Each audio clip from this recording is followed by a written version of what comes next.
Donc, bonjour à tous, aujourd'hui nous allons voir comment se préparer pour partir à la pêche au thon. Nous allons monter un ensemble assez lourd pour aller chercher des poissons assez petits mais étant capables de remonter des poissons de plus de 100 kg.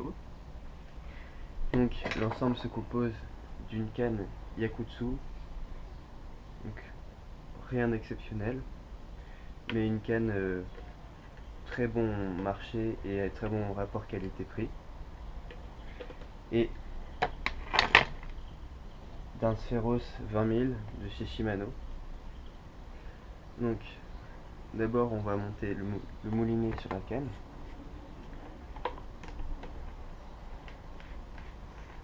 Donc bon, ça c'est à la portée de tout le monde. Donc pensez à bien tout faire et à bien tout serrer avant de vous préparer à combattre un thon, car une fois qu'on est ferré avec un tel poisson, on ne peut plus faire marche arrière et tout doit être parfait. Donc ensuite pour emboîter les deux bouts de la canne, quelque chose de très important mais que souvent on oublie, est de huiler en fait la partie qui s'emboîte, parce qu'après un combat contre un poisson quand même lourd, on va avoir du mal à retirer ces deux morceaux et parfois ça bloque et on ne peut plus l'enlever. Donc c'est une étape qu'on oublie souvent mais qui est primordiale. Donc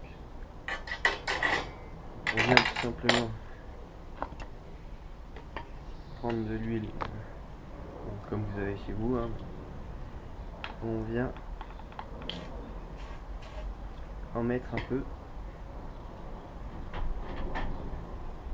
sur les deux bouts.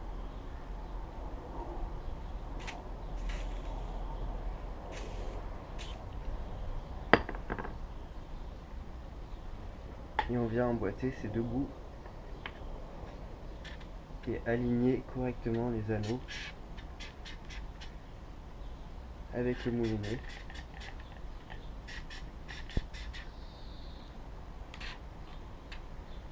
Donc voilà, que ça soit bien aligné et bien enfoncé pour éviter toute casse au niveau de l'embranchement.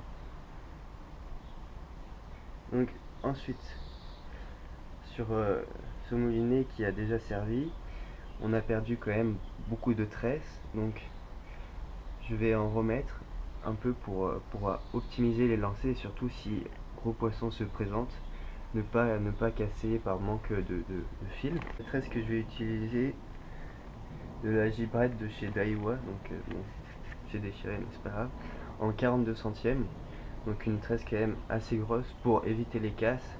Même si on perd un peu de distance de lancer, ça permet d'être sûr de ne pas casser et d'avoir quand même quelque chose sur quoi reposer. Donc on va procéder à un nœud de raccord pour relier justement cette tresse avec la tresse déjà existante, et ne pas vider le moulinet permet justement d'utiliser moins de tresses, donc d'en économiser. Et le fait de faire un nœud de raccord ne va pas empêcher le lancer, étant donné que là nous avons perdu presque 150 mètres de fil, et donc lors des lancers on n'atteindra jamais les 150 mètres, éventuellement peut-être 50 mètres, pas plus, et donc le nœud n'interviendra pas et ne dérangera pas du tout lors des lancers. Donc on va faire ce nœud, on prend la tresse, on vient la passer dans un anneau. Alors vous pouvez faire passer dans tous les anneaux mais ce n'est pas obligé. Donc pour une certaine simplicité, je l'ai juste fait passer dans le premier anneau, qui est largement nécessaire. Et on vient procéder au nœud de raccord avec la tresse, la nouvelle tresse. Donc on prend les deux brins, et on vient faire quand même un nœud le plus fin et solide possible.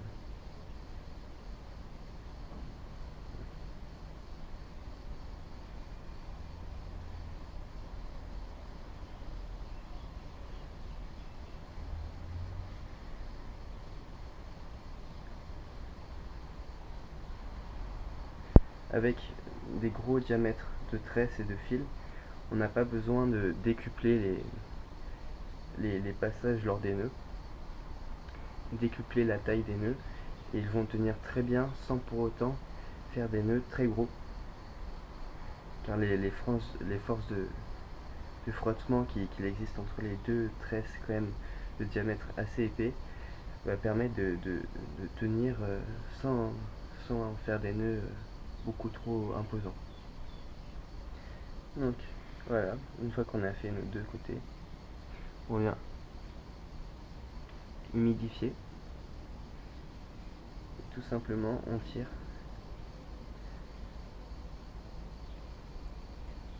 On vient tirer aussi sur les excédents.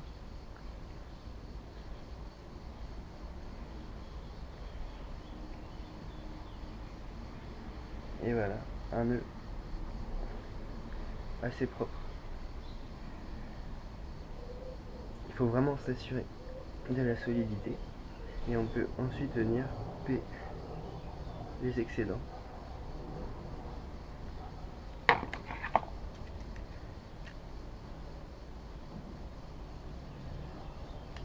Alors, il ne faut pas couper trop près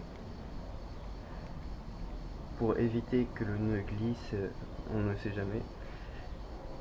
Mais pas couper trop loin non plus pour éviter que l'excédent dérange le fil lors des lancers s'il se déroule, que le fil est mal embobiné autour de la bobine et donc créer potentiellement d'autres problèmes.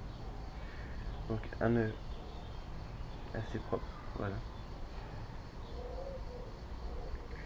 Et on va ensuite pouvoir procéder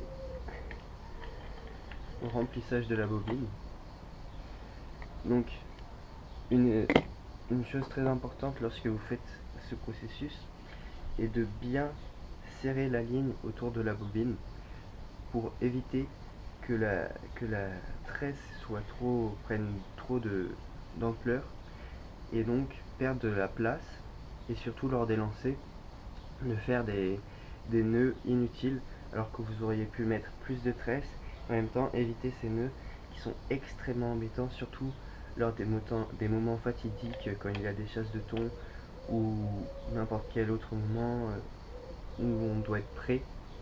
S'il y a un problème sur la bobine à cause de l'enroulement de la tresse, on peut perdre potentiellement un ou plusieurs poissons, donc c'est extrêmement important.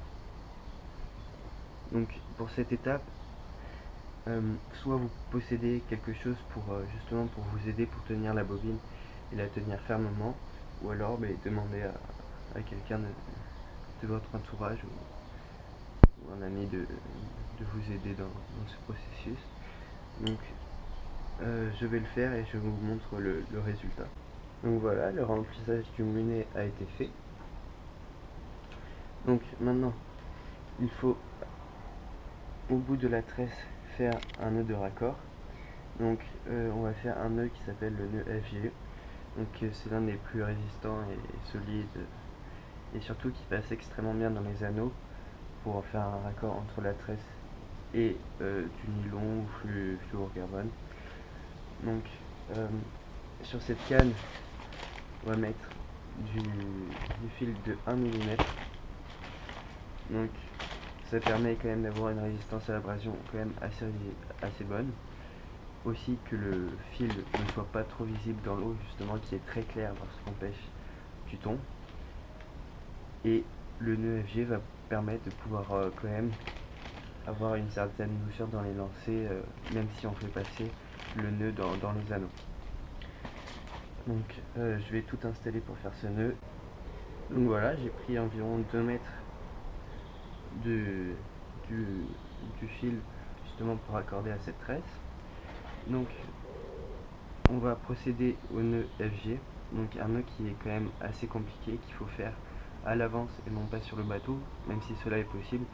Il faut mieux le préparer et surtout avoir une certaine expérience pour le faire, car la première fois c'est assez compliqué.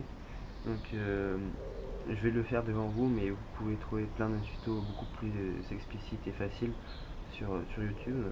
Donc on vient l'enrouler autour du doigt, on fait une boucle, et le but va être justement d'enrouler cette tresse fermement autour du fil pour venir chercher une friction qui va permettre à la tresse de bien accrocher sur le fil, sur le nylon. Donc on serre bien chaque boucle avec ses deux doigts.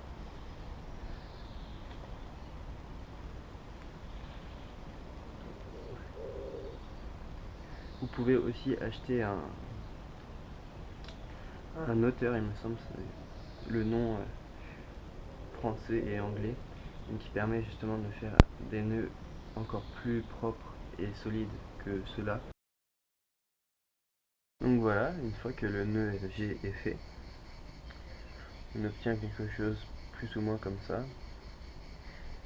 C'est un nœud qui va pouvoir bien passer dans les anneaux. Donc ensuite, on vient au bout du fil, accrocher soit directement un leurre, ou alors vous pouvez mettre un émerillon baril avec un anneau brisé.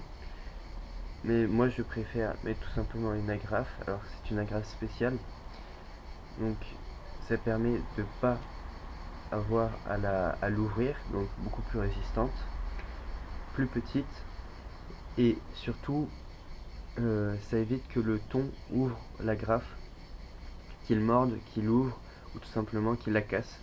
Donc ça permet de changer un leurre très rapidement et quand même d'avoir une bonne assurance et une très bonne résistance à tout finalement. Donc on vient mettre cet émaillon sur le fil. Donc bon, des nœuds il en existe plein, vous pouvez même utiliser une pince à sleeve si vous préférez, mais là c'est pas un fil très épais, donc pas besoin, et ça permettra de rendre le tout moins visible. Donc on vient procéder à un nœud. Donc selon vos choix, hein, il existe plein tout à fait capables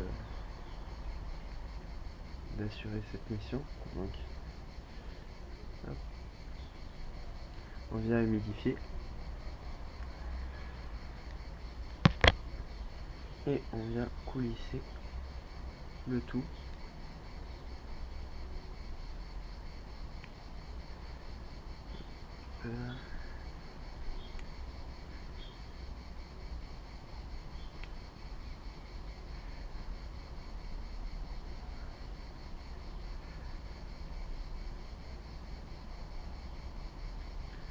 Hop, on peut venir serrer avec la pince.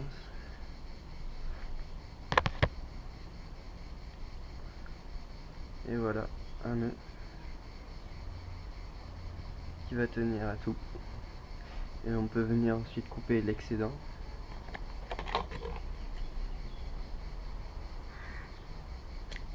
Et venir brûler l'extrémité.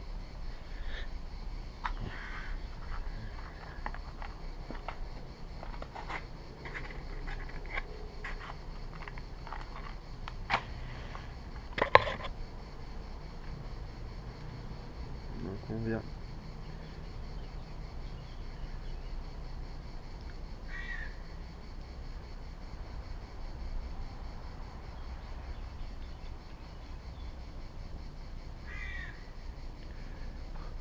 finir ce nœud.